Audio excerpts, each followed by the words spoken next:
and then we will start the proceeding, if that's okay with everyone.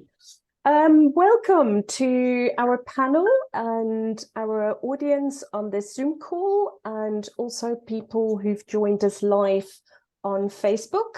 We're here today to celebrate our relaunch of the Blood Lions film onto globally and on a public platform. As hopefully most of you will have actually seen the film by now, watched it recently again. It's an award-winning documentary feature film that was released in mid-2015, and it really did blow the lid off the misleading claims made by the commercial predator industry in South Africa. It won 7 international awards. It was screened at 17 international film festivals, translated into 7 different languages, aired on TV in about 180 different countries, and screened for parliamentarians in various different countries, including South Africa. And it was only last week on the 1st of June that we actually relaunched the film for global public viewing through our YouTube channel. And here we are with a very select group of the film crew. Pippa Hankinson, the film producer and Blood Lions director. Ian Michler, the film lead character and director of Blood Lions. Nick Chevalier, the cameraman and film director, and Bruce Young, scriptwriter and film director. Welcome to you all. Thank you so much for taking time out of your busy schedules to be here with us. Just a few little house rules. If anybody who's not on the panel, if you can please switch your videos off and mute your mics. If you have any questions at all, please put your questions in the chat box. And we will try and get to all the questions that we can. If we can't actually get to all the questions in the end, then we will make an effort to actually answer them in writing by email. So if you can please add your name and your email address to the question in the chat box as well, which makes it a little bit easier for us to do that. So Pippa, can I start with you? Yes. Because you're, after all, the brainchild of this film. You've been involved in ecotourism sector for more than 40 years. Had a keen interest in working with smaller private-owned game lodges and hotels. You've served as trustees and boards of numerous conservation organizations in South Africa, and really supporting a lot of different environmental initiatives that were close to your hearts. However, it wasn't until you visited a captive breeding facility, I believe it was in 2011, that really unleashed this passion that led to the production of Blood Lions. Can you take us on that journey of how the making of the film came about? Yes, sure, Lou, and welcome to everybody who's online today, and really thank you all for joining us. Yeah, it's quite an auspicious moment now, especially for us as the production team, because it's the first time that we've had full control of the film for a long time. So it's really great. So just to get back to your question, Lou, I think maybe just to back up a little bit, 2010, there was a court case where the government tried to regulate the industry, and they won the court case, and it was highly publicized. And because of that, everybody, including me, thought that the industry had gone away and that it had been banned. So when I did get onto this private breeding farm in 2011, it was a huge shock just to see what was going on behind these padlocked gates and high fences. What was clearly a mass breeding farm. There were just rows and rows of these tiny little enclosures with high fences, and there were no proper protocols in place, no conservation protocols, no welfare protocols. And even to my inexperienced eye, it was very clear that there was inbreeding and mass breeding going on. So it was a huge shock. And so I was deeply disturbed by what I'd seen, and went home and just thought, how does this happen? How do we get the message out there? And so it took me about 18 months of research, just to find out what was happening. And the more I spoke to people, the more I realized that people just didn't know about it. And so I thought the only way that we could bring this to the world's attention would be to make a film. So I kind of set about doing that. And Nick was the first person that I contacted. And I was very pleased that he agreed to come on board. And I remember him clearly saying, if you'd phoned me a month ago, I'm not sure that I would have come on board, but I've actually had enough of this and I'll join you. And I asked him if he knew Ian, and he gave me Ian's number. And then later on in the whole procedure, he put me in touch with Bruce, and that's how we started. Yeah, incredible journey from sort of the early days. And as you say, that 2010 court case was quite a pivotal one. When we were looking at all the progress we made before we relaunched the film as the campaign, it's actually quite incredible, all the things that have happened just before and since the release of the film. So now it's about nearly 8 years since the launch of the film, and the subsequent global campaign that you set up as well. So did you ever expect Bloodline's story to have such an impact as it has done so far? I don't think we ever really thought about that, Lou. We just wanted to get the message out, and we wanted to get it out as clearly and succinctly as we could. But yeah, it's been an extraordinary journey with all of us and the campaign. And I think, the film was never just a film. It was always about changing policy and trying to influence policy and changing opinion, really. And so it was always about campaigning, lobbying governments around the world, creating awareness globally. And for us, that was what it was. So we didn't realize the impact that we screen in so many countries. And just a word of thanks to PBS and IFD there for getting the film out so far and wide for us on TV and, all the other platforms that they did. We knew it would make an impact, and we did show the rough cut to quite a number of people who were horrified, and was including the South African government. We showed it to, and another number of other governments around the world, some of which led to a direct banning on the import of trophies into those countries. For example, Australia, and the most recent now is Finland.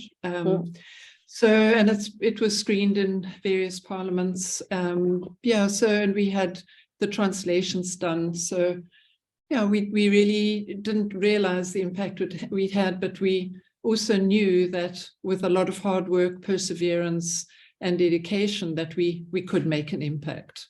And that's exactly what's happened, where the government recently said that, acknowledged that the industry had no conservation value, that it was giving South Africa conservation and tourism reputations a bad name. It was detrimental, and that it should actually be closed down in due course.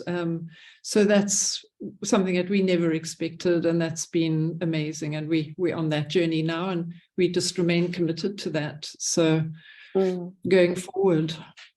Yeah, I think that is actually leading to my next question. Now that it is, because you sort of just referred to the distributors, including PBS, who have helped to get the film out far and wide globally, but also there were, as a result of the agreement, some restrictions in which we could use the film. So now it's freely available on a global platform. Do you think the film still has an important role to play in considering where we are at the moment in a sort of political environment in South Africa? Yes, I think absolutely. It's a critical time, in fact, now with government making, you know, the changing policy and changing legislation around it, and even though it's a voluntary exit phase out that they're wanting to do, I think that the writing is on the wall. I think that they are committed. And it's up to us to ensure that this actually happens. So there's still so many people around the world that haven't seen the film. They're still posing with selfies. A lot of volunteers still coming and doing, you know, the tourism interactions. And so to have the film is just incredible now that we can actually have free use of the film. There are no restrictions on it. It's now on YouTube, and we just need to ask all our followers and supporters and partners to show the film, to spread it far and wide. So yeah, to answer your question, I think it's critical at the moment, and the timing couldn't have been better in so many ways. Yeah, I agree. And when we actually released it last week, one of my local friends, I gave them, you know, the news, and I said, you know, it's now freely available on YouTube. And they hadn't seen the film before, even though I had been talking about it, obviously. And it's still incredible the impact the film has on people when they actually view it.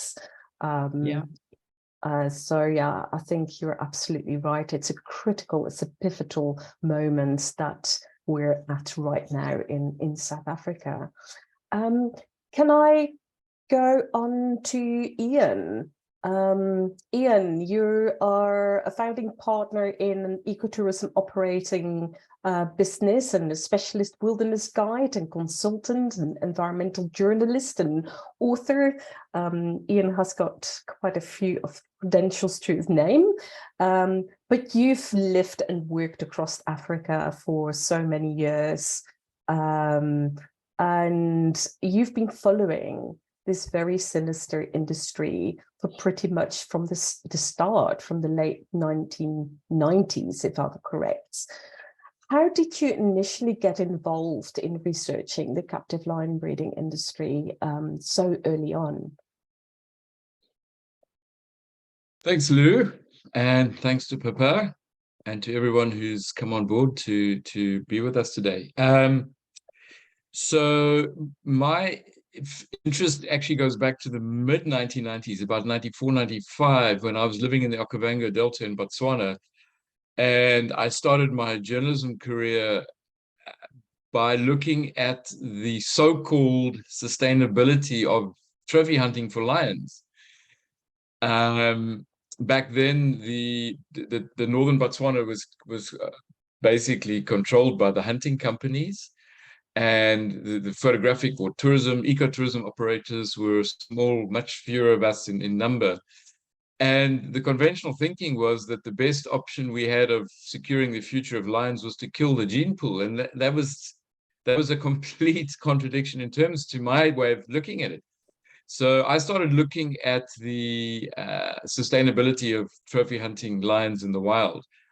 And quite soon into that research process, I was told that if I went down to the Free State in South Africa, I would find what happens to the hunters who don't get a wild lion. And the tip came from some of the charter pilots who were working in the Okavango. Anyway, so I then took that idea and on one of my trips down, and it must have been the first time I set foot, must have been, I don't know, 95, 96, onto one of these facilities. And, you know, as Pippa said earlier, I mean, the first time you do set foot, it's absolutely horrifying. And it's beyond anything that you could comprehend, especially if you've been living and working in wild areas and you understand, you know, ecological processes and so on. So yeah, that's really what started it. And I had already taken my first photographs and done my first undercover work when I think the Cook Report came out, which was about 98. And then my first work and sort of stories about this industry was in Africa Geographic. And it took me a little bit of time to convince the then editor, Peter Borchard, and everyone else that we should be publishing this stuff, because they were like, couldn't believe that it was happening. A and B, you know, they thought, oh, well, maybe it's only one property and there's no real big issue. But yeah, so that's where the whole process began for me, when, as I say, it was when I started looking at the sustainability of trophy hunting in general. And when you started working quite early on, because as you say, the Cook Report, I think, was 97. So that was pretty early on in when the industry started to grow. I believe you were approached by some other people as well about potential research, documentaries.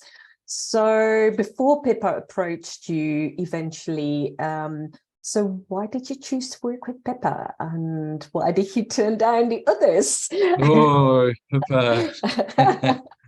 So actually, what was interesting is Pippa and I knew each other from the ecotourism industry from Pippa's the early 1990s as well. I mean, Pippa was involved in marketing. And the lodge that I was involved in was also interested in joining up with her, and we used to meet at these trade fairs, but we didn't know each other well. But yes, I had been approached by 2 or 3 different agencies to do a project.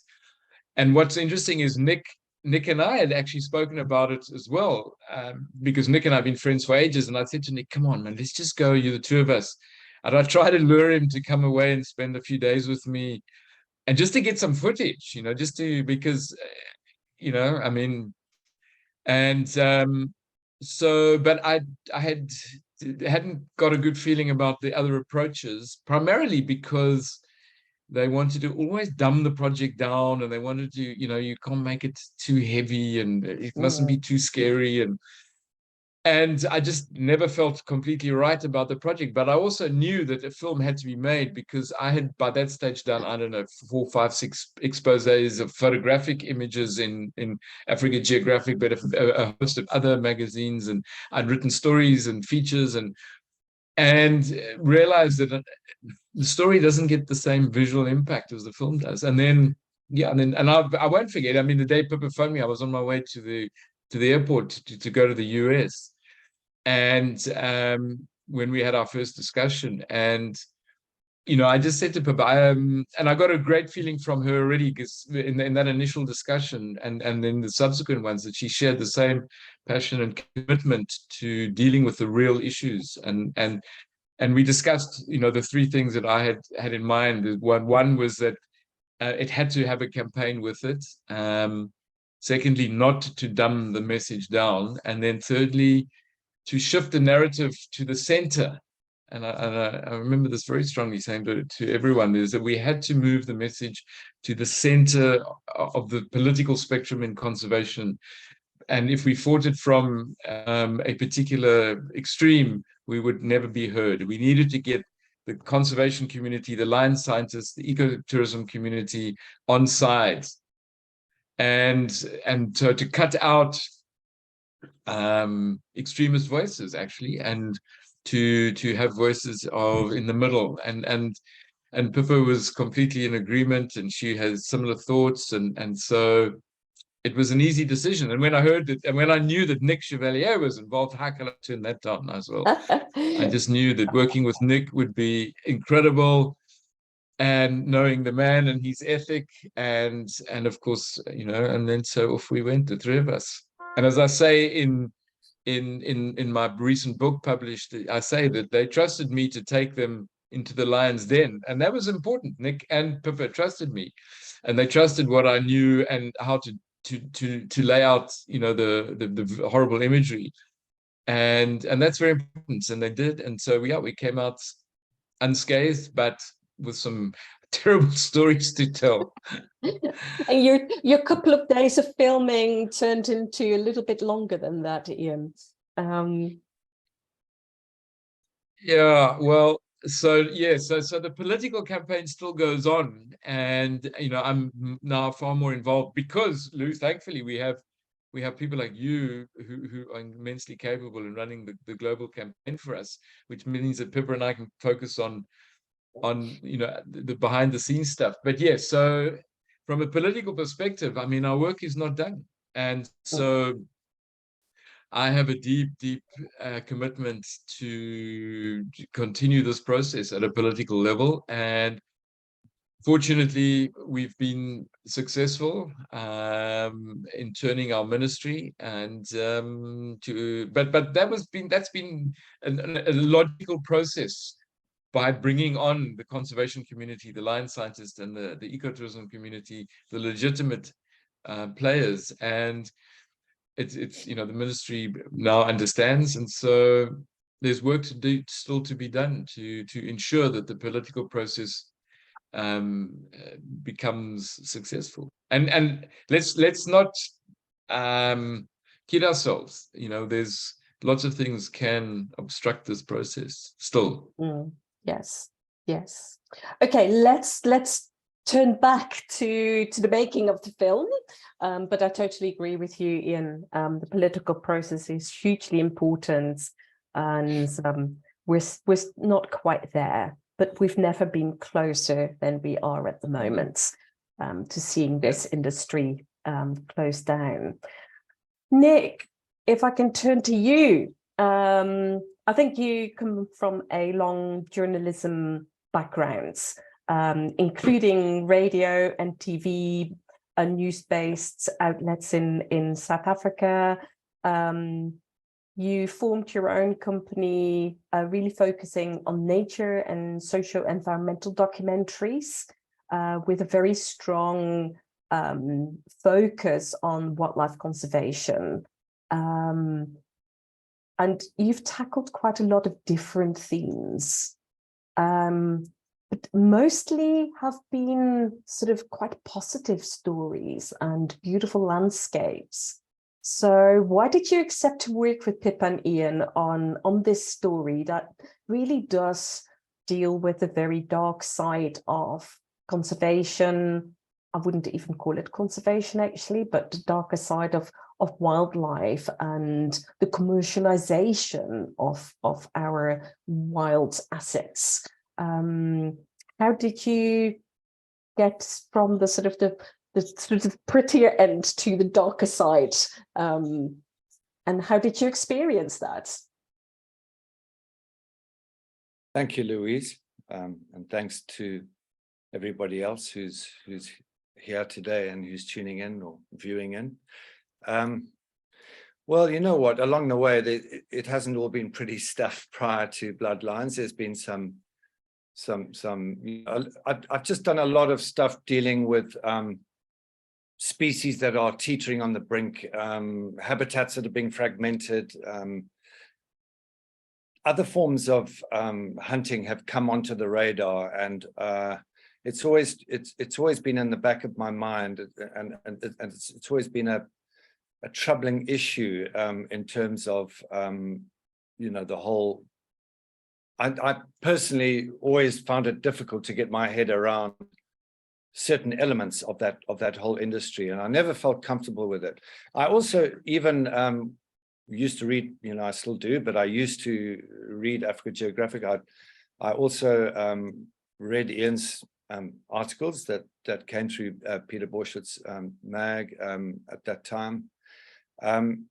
So there was there was an undercurrent that I was sort of aware of in that sense. So I think when the whole thing is that for me, having, like Ian, basically having seen what lions in the wild and appreciated natural systems and open spaces, and sort of life evolving as it should, before human constructed fences and and compartmentalization and management and then exploitation and everything that follows. So I guess for me, this was a when Ian had pointed out that when he said to me, "Come, let's go," and he showed me some of the imagery. I really did want to go with him and start unraveling that process. But I do recall I then had a shoot that came up that I was locked out. I couldn't do it. So going forward from there, it was very much a case of, you know, when Pippa contacted me, and I could just see her absolute commitment to telling a story. Already I just knew that there were, you know, so while she's talking to me, I'm thinking, okay, well, I mean, Ian's an obvious component of the storytelling process because he's had the experience. I had also been, you know, remembered the Cook Report, and certain things were jostling and lining up. So it was really that, it was just that series of events that engaged me from, you know, to be following this specific story. And also having been on I did once do a story where I could see that was supposed to be a legitimate hunt going on, and I could see that the whole thing was fabricated to a certain degree. You know, this wasn't involving lions, but it was involving other species of animals, and I just saw, you know, what was going down. That was actually up in Zimbabwe, and that kind of sparked something in my head that felt that things should be revisited at some point. Yes, I think Pippa actually managed to get some very passionate and very capable people surrounding her to make this into reality, and it wasn't an easy story to tell. And as is clear from some of the footage in the film as well, there were some really confrontational scenes in the film where you, Nick, and the rest of the team were really attacked, I would nearly call it, by some of the very irate breeders and farmers and hunters. Can you tell us about some of those incidents and whether you actually felt truly concerned at that point? I think that is one of the questions that we often get from people. Okay. Really, it was, you know what, we did our homework. We covered for each other. We knew that it was the only way to go. We had to tell the story. So it was just a case of taking certain precautions, being organized. Pippa was very sort of minute detail. And with Ian having moved on to these areas before and understanding the type of the characters and the mental energy that, or lack of thereof, that goes with these, you know, behind these fences. Obviously, you know, we knew that it was going to be potentially a rocky trip, and anything could occur. But really, it was the predictable thing, you know, where even Ian sort of pre-warned, you know, when you arrive there, the word will go out from one person to the next. So by the time you reach, and that's precisely what occurred. So when we arrived at the first location and started to do, you know, interviewing and filming and chatting and asking general questions, which were getting a little bit more, you know, digging a little bit deeper, etc. And the subjects were getting a wee bit more uncomfortable. Then of course, then the networking, the Bush Telegraph kicked into action, and so they were then speaking to the next place, and so that was quite evident that the word had got out. So it just meant that, you know, when arriving, it was from a production point of view, it was a case of you know, rolling camera and just seeing what we got, because we just didn't know what we were going to get. So that was an important element. And then really just ignorance and playing the game, but obviously securing important things that needed to be done, but generally just asking the right questions without putting our foot in it too much, to try and extract some important storytelling process, which we did achieve. And the main thing from the word go was that no animals will be harmed in the process, and certainly no lion would be harmed. It was critical. I mean, otherwise we wouldn't have done it, obviously. So it was just how close to get to telling the story from when you go online, you know, in the States or whichever country that you go online to book your hunt, how would that process occur? And that's where the jigsaw started to come together, and with very planning and with meticulous attention, and a lot of energy, mainly from Pippa's side in those early stages, and then, you know, later on with Ian and with Bruce, and all coming in, and it was a case of good teamwork, and just going for it, really. Just going for it. I like it. Now, assuming that Bloodlines was to be remade, what aspects of the film, if any, would you change, or the way that you went about? Would there be anything that you would change? You know, hindsight is a great thing. From a production point of view, you know, there were things that we couldn't do in terms of getting the scale of some of these places. You know, things like doing aerial drone photography over these farms. It would have helped to visualize for the viewer the extent, you know, to have been able. So I mean, there's certain production techniques that would have even added more impact to the story from a filming point of view, such as the use of. We were also restricted by, there were budgetary constraints. There was, you know, there were other sort of production technique constraints. So certainly that would have been one.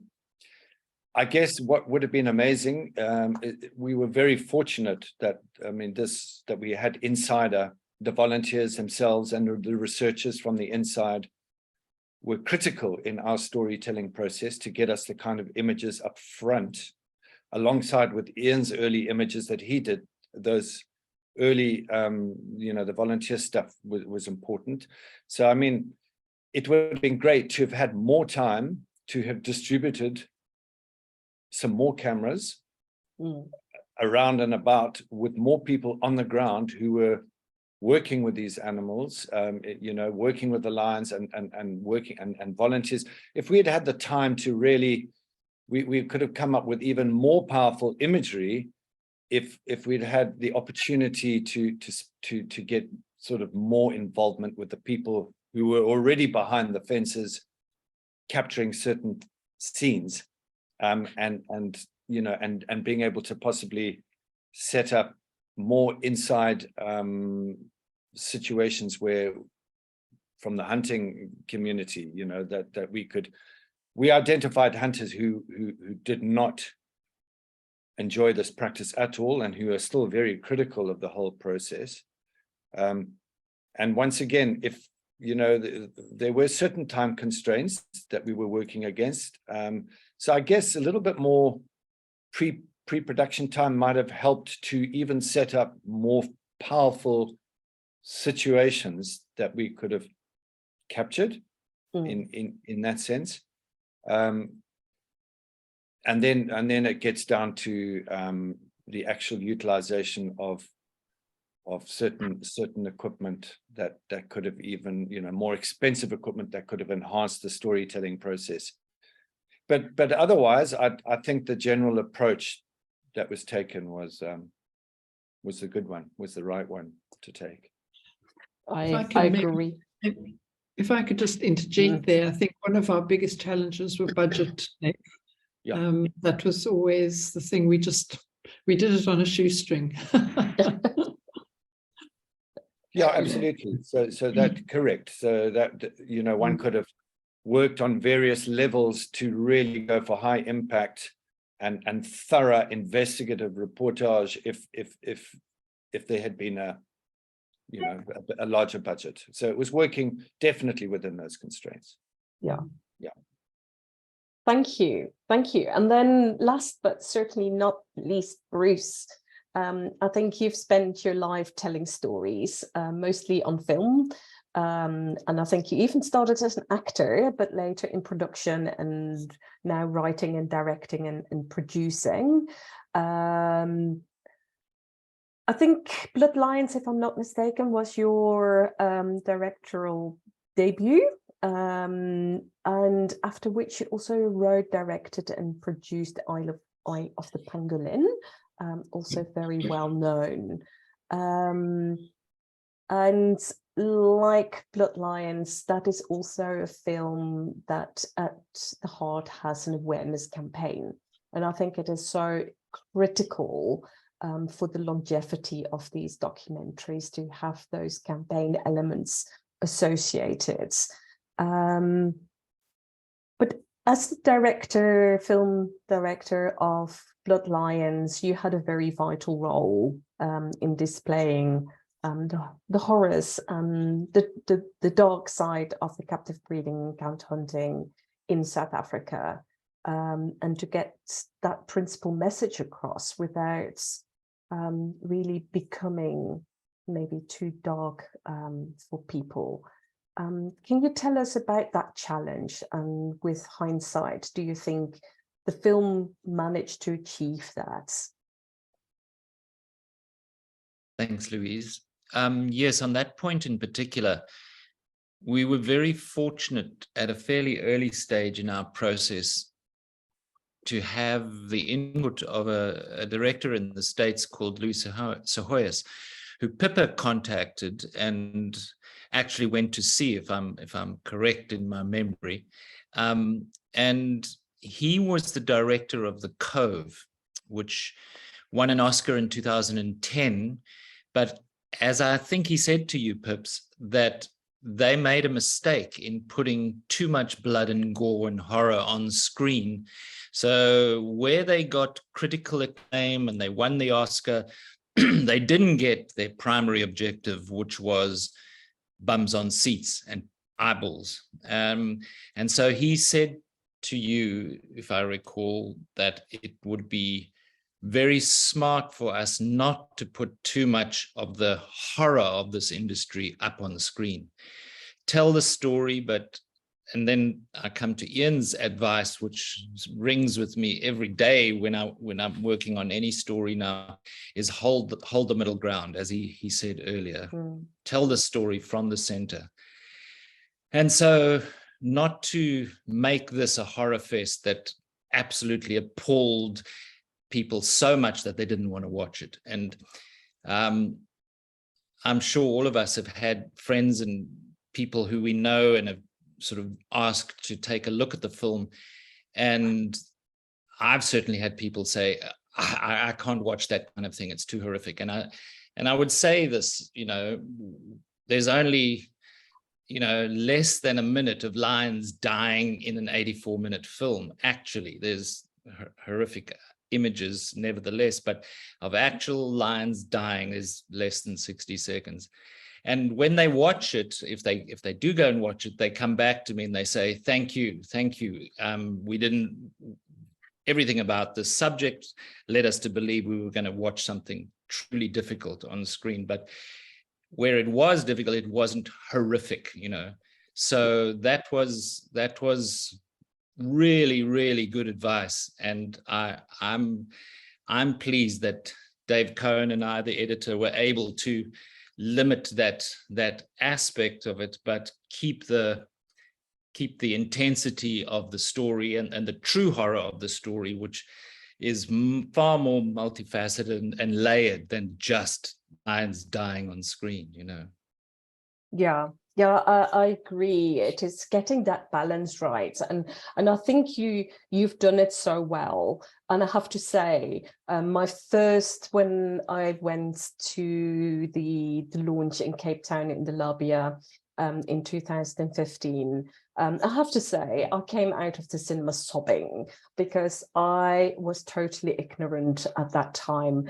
of the scale of the industry. And I think you have to take into consideration that people, they always sort of have that pity party going on. Oh, I can't watch that. But I think it is so important to try and get that balance correct, so you get an as wide as possible audience being willing to view it from the beginning to the ends, so it actually makes the right impact. Because and another thing I would say to them is, if you change your perspective and you watch this film from the point of view that it's not about you and your horrors, it's about the lions and their horrors. Yes. Look at it from that side, and then take an informed choice about your involvement with anything, with the campaign, with tourism, with whatever. And so, yes, just make a shift in your own head, Totally.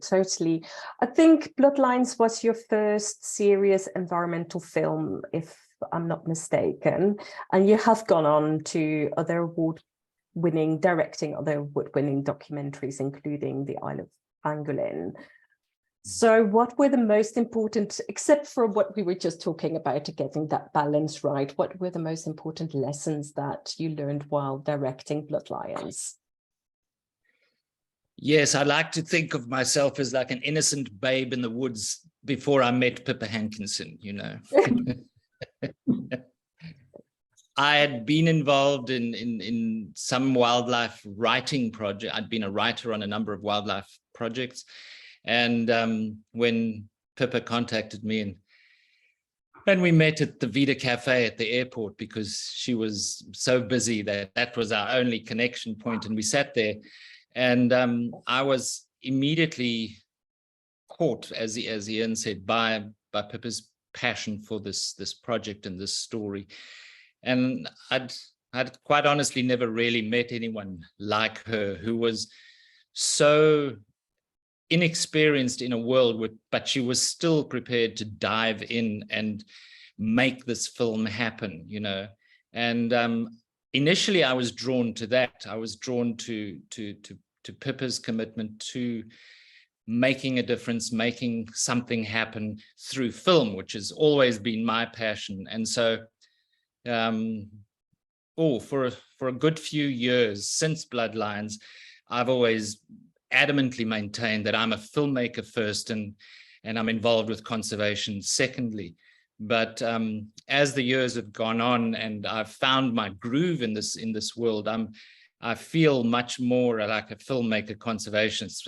I think Nick has always been that type of individual. So, but initially I kept saying, if you guys remember, we've got to make a good film first and foremost. If we don't make a good film, no one's going to watch anyway. So we won't have a campaign. We won't have make any impact if we don't make a good film. So we can't, splash a bloody message up on the screen.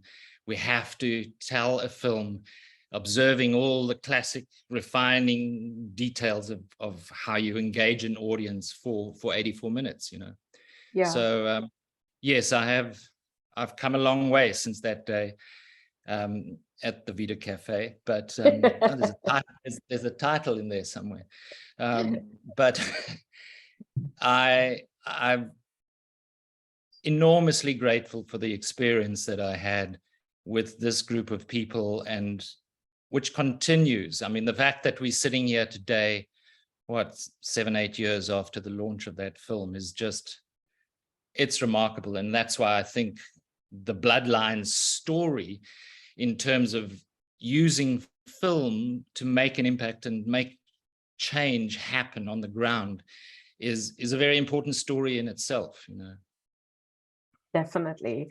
And if I can throw in a question as well from somebody, a comment on YouTube, is, you know, to tell that story from the beginning, from the early days that Pippa started talking to the team to when it was launched. How long did that actually take you as a team to get from right at the beginning to the point that it was actually ready to be launched? Well, Pippa would answer that question more accurately, because she was, you know, she originated the need, the dream to make this thing happen. But I came on board, I think it was December 2013, and Dave and Nick and Ian were already on board, and it was a very interesting process, because I felt David certainly never edited a long form feature film before. I'd never directed anything like this before. And, you know, Ian, as you said, you've been approached a number of times, but never done a film quite like this. So we were all, in a sense, boxing out of our weight category, you know. But the sum of the parts was certainly greater than the, how does that quote go? I can't remember, but you know what I mean.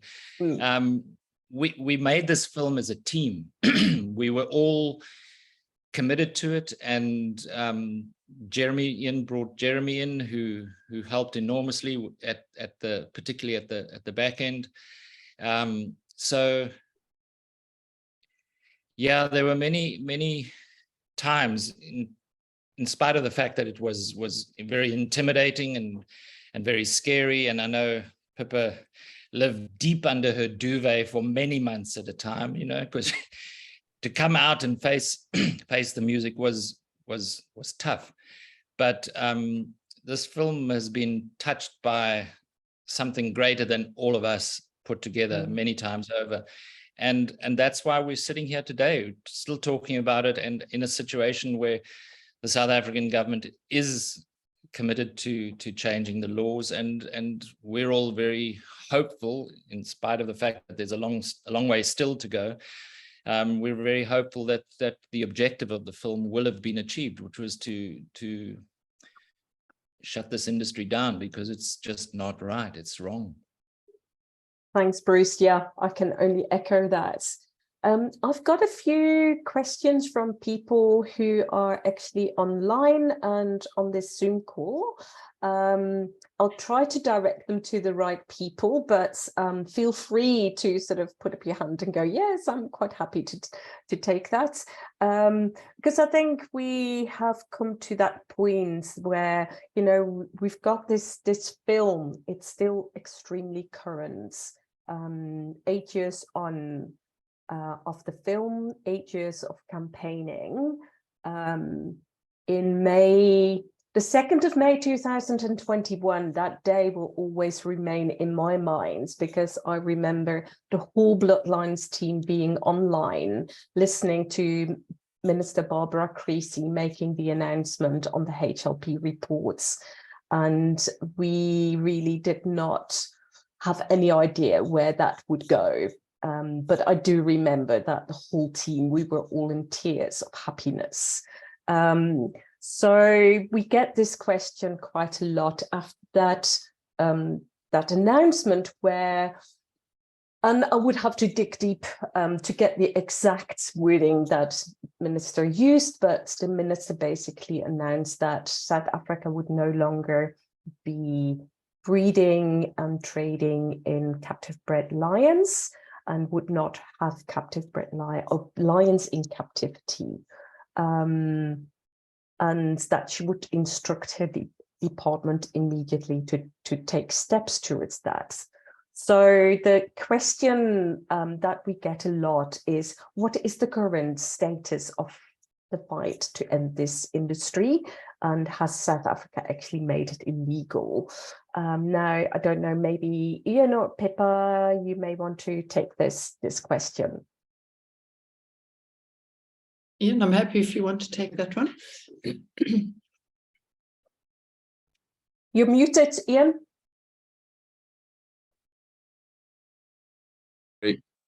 I think the best person to answer is actually, Lou, is you, because you're involved in you've been elected and nominated and you're on this task team. But from my perspective, no, we're still in the stage where the industry is legal. In other words, lions are still being bred, lions are still being petted, lions are still being shot.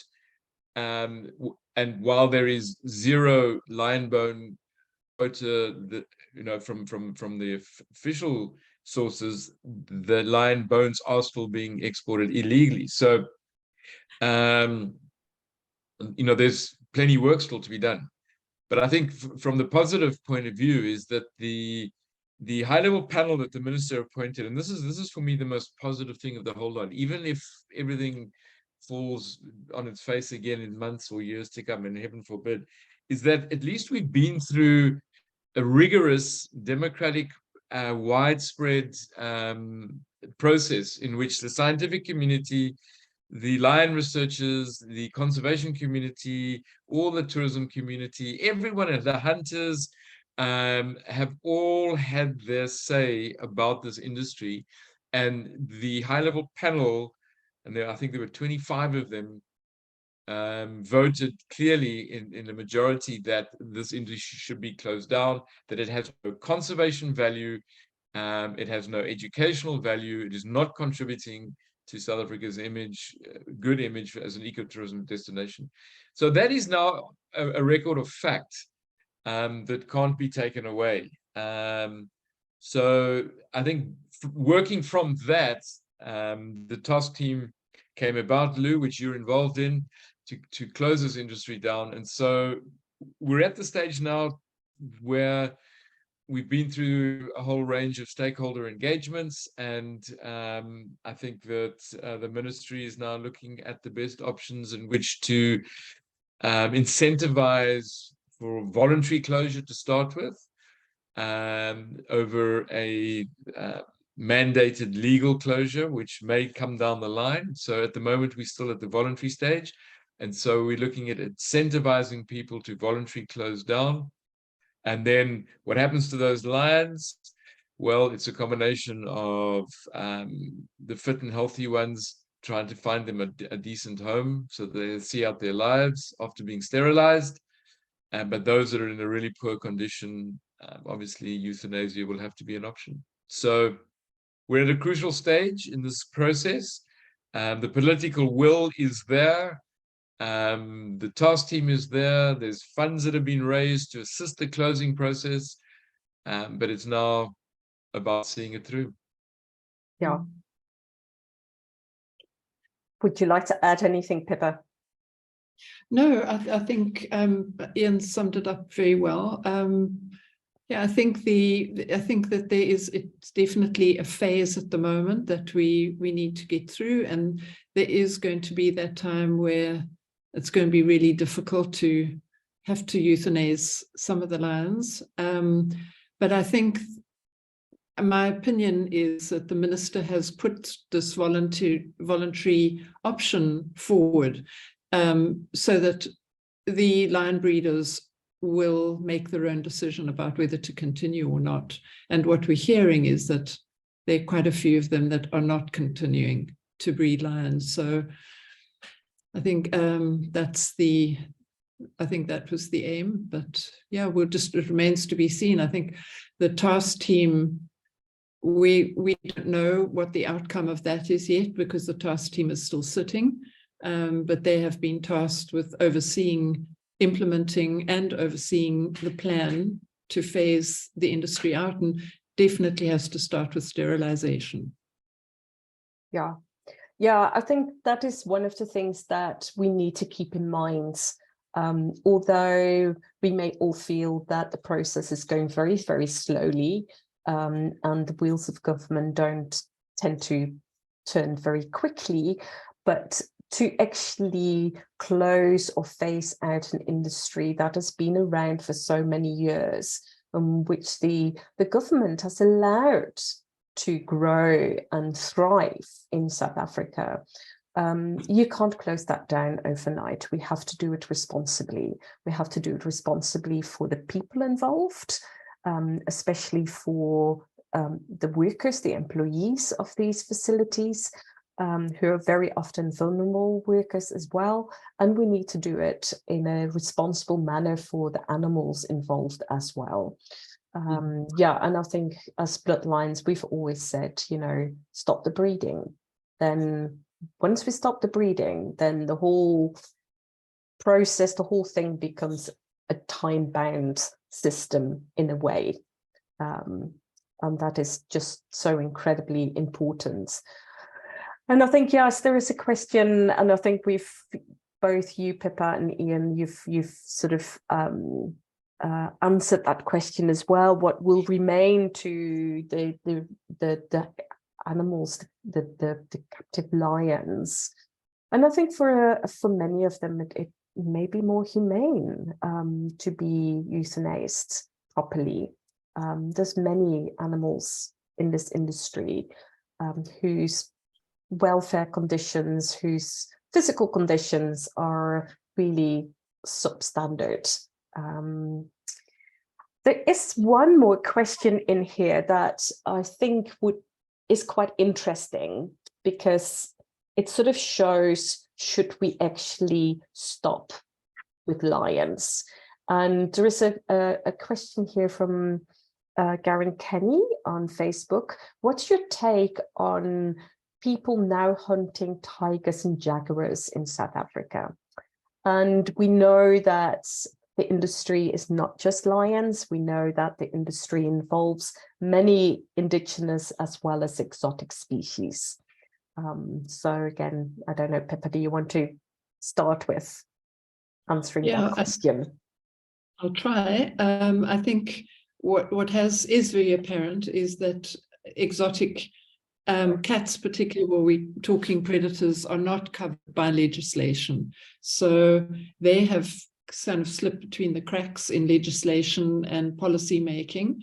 And whereas the writing on the wall is for the captive bred lions, tigers and leopards and cheetah and all the other big cats are being bred with absolutely no legislation in place. So people can literally breed any big cat in their backyard if they wish to. And that's something that we would like to, well, we have already broadened the campaign to include big cats.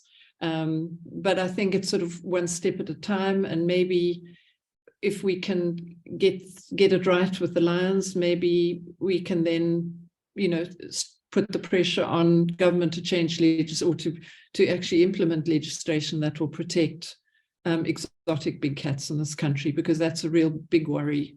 And there's absolutely no doubt that they are being shot, and their bones are being exported. So yeah, it's a worrying situation, but yeah, as they say, one step at a time. So, but we have already expanded the campaign to include other cats, and we will be putting, and have already put, pressure on government to try and get legislation in place to protect them.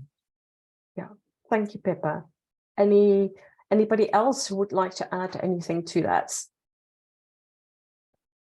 No, I mean, I think the logic and the science and the conservation reasoning stands for tigers, jaguars in the same way it stands for lions. So there's no difference on that score. As Pippa says, though, the only difference is that, and I think this is what people need to understand clearly, is that our legislation does not cover exotic species. So the minister herself has her hands tied in that, you know, from a legislative perspective, lions, jaguars are not covered in our laws and our regulations. And the can hunters, the breeders, the traders, they know that. And so it's another gray area, another loophole that, you know, they're taking advantage. But it's as horrific, no science behind it, no educational value. It's all gratuitous fun or, you know, profit, abuse of wildlife for profit.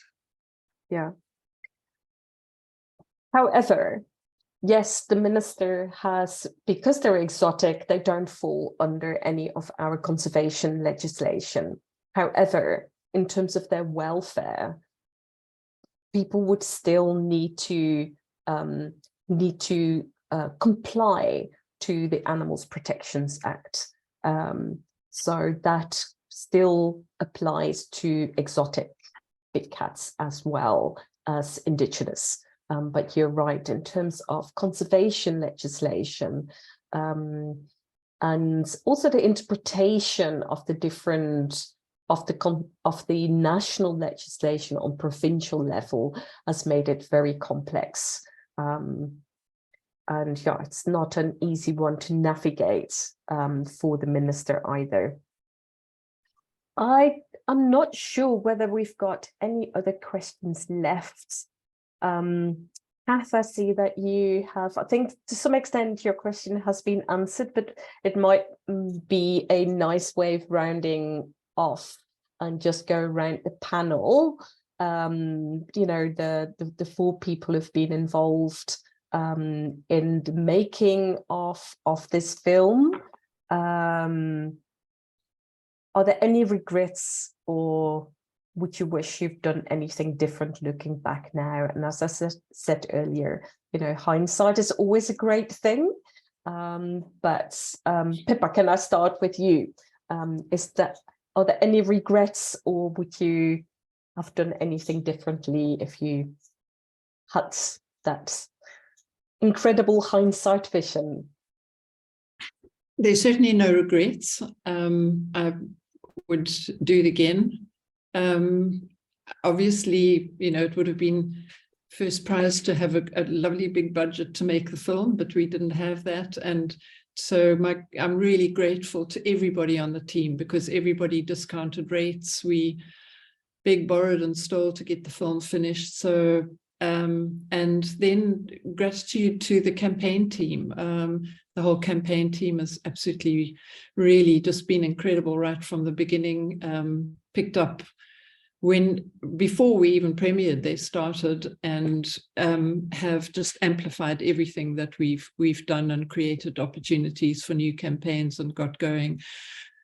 So really no regrets at all. And I don't think I would have done anything differently. We knew it was going to take a long time. We also knew that when the industry is closed down, Bloodlines will be closed down. So that there was never a situation. We're not an organization. We're very focused, should I say, as a campaign organization, and that's our mission, and that's what we will achieve. And just really huge gratitude from me to all our partners, to Bowmans for their pro bono legal support for 5.5 years when the court cases were going on, and for just everything. People have just been incredible, our partners all over the world. See, we've got a few online, and gratitude to you too. And just, yeah, it wasn't something that we could have achieved single-handedly. There's absolutely no way. And it's really, even though the film was teamwork, the team included individuals and organizations all over the world, and our donors and our sponsors as well. We couldn't have done it without them. So just that's me. That's from me. Thank you, Pippa. Ian. No, I think I would echo. I would echo everything that Pippa has said. I mean, it's you know, as I always say to people, we're not scientists. We're not welfare experts. We're not vets. All we are is a voice and a facilitator to getting this message out, and then bringing all these different groups together. So I think, yeah, that's what we've done, and I think we've done it well, because we wouldn't have been in this position we are today. So everyone who's supported Bloodlines, is associated with Bloodlines, is involved in Bloodlines in some way, needs to take credit for that. I think the one thing that still needs to needs work besides finishing off the political process. Is I am absolutely convinced that there is a link, there's a corrupt link between sectors of the industry and certain political people involved. And I think from a journalism perspective, that's the one aspect that I personally should have gone after to a greater extent earlier on in this process, and I didn't. Because my journalism career was only a part-time career. So, but I think if we had followed that, it would have been an interesting trail to follow. Anyway, but if there are any budding investigative journalists out there, that's a trail worth sniffing at. Nothing may come of it, but it would be an interesting one. But other than that, no, I think everyone's done a great job. And yeah, big thanks to Pippa and of course to Nick and Bruce on the screen here today. And Lou, to you, who run the campaign for us globally. You do a great job. And then to Nicola and Janelle and Steph and everyone and Kath who runs the social medias and the marketing, been outstanding right from the beginning. No, I think I couldn't agree more with you, Ian and Pippa. I think these things, they are absolute teamwork. Without the involvement in so many people and organizations, you can't achieve what we have so far. Nick, I would like to sort of put the same question to you. Is there anything that you would like to add to the above in terms of regrets or not? Or what, yeah, to some extent I've asked the question to you before, but is there anything you would like to add before we round off? I think generally there's not, I don't have anything to add other than to once again stress the importance of the teamwork, and to thank my colleagues on this for the passion and energy of Pippa up front, and then the various role players along the way. Was critical to make it get to where we got to, and the post, the feature documentary, and then the MSNBC and the Discovery Channel 1 hour, that it was necessary to do that, and that penetrated certain markets. But this is great to have got to this stage where we, post PBS, and the work that you guys have been doing in your space in terms of keeping the engine room going is hugely appreciated. I would just like to see this energy not dissipate, but retransfer and focus onto other animal species that are suffering the same fate today. So it can be called bloodlines, but basically it's taking the energy and the platforms that have been created and actually transferring the vision somehow, and with well thought out processes and good investigative journalism, to actually highlight the various ways, the various species still that are being exploited in this country, and in other parts of Southern Africa. And I just think that it would be nice to use the foundation of what we've done thus far to go forward to some of the other species and some of the very pressing ecological issues that are surrounding us.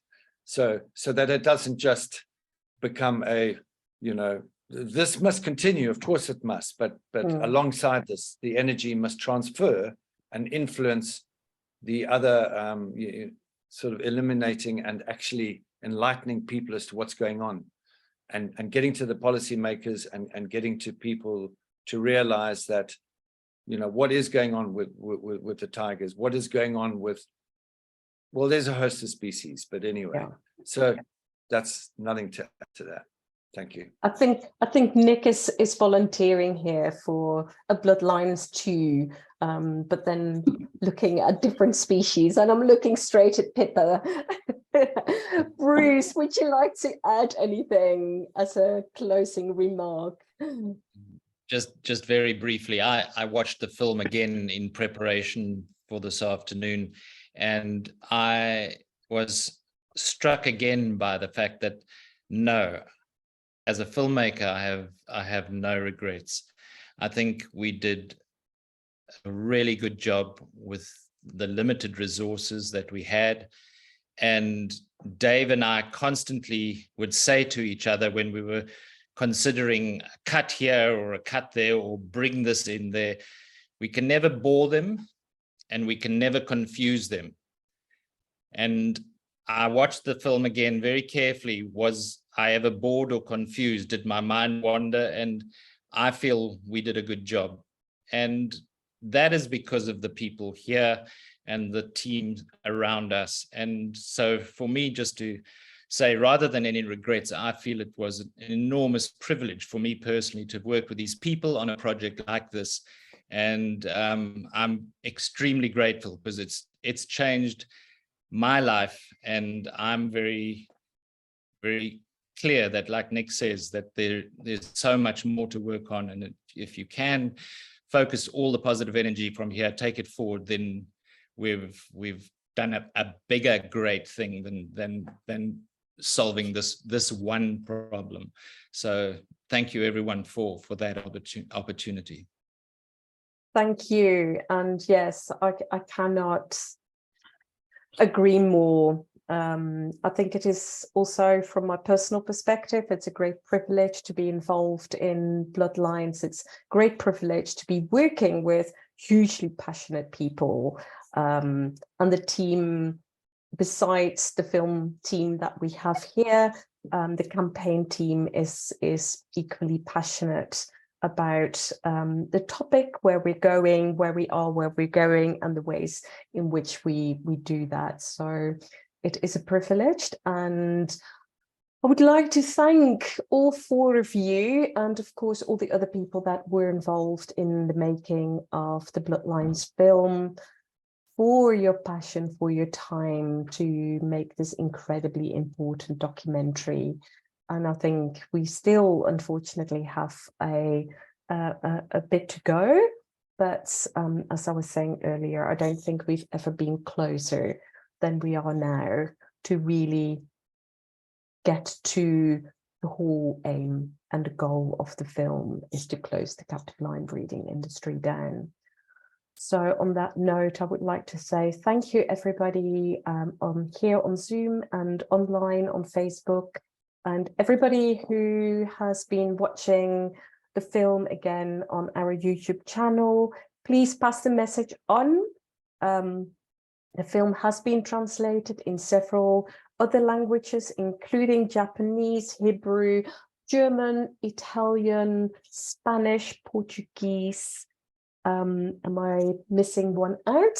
So for those people whose first language is not English, we do have the subtitled versions on our YouTube channel as well. So please share the message and just tell all your friends and family who haven't watched it to watch it, because it is an important issue and people need to be aware on what is going on and how you can actually be inadvertently be part and support this industry. So thank you all so much, and I wish you all a fantastic evening, and we'll see you all soon again. Thank you, Pippa, Ian, Nick, Bruce. Thank you so much. Thanks very much. Ciao, ciao. Bye.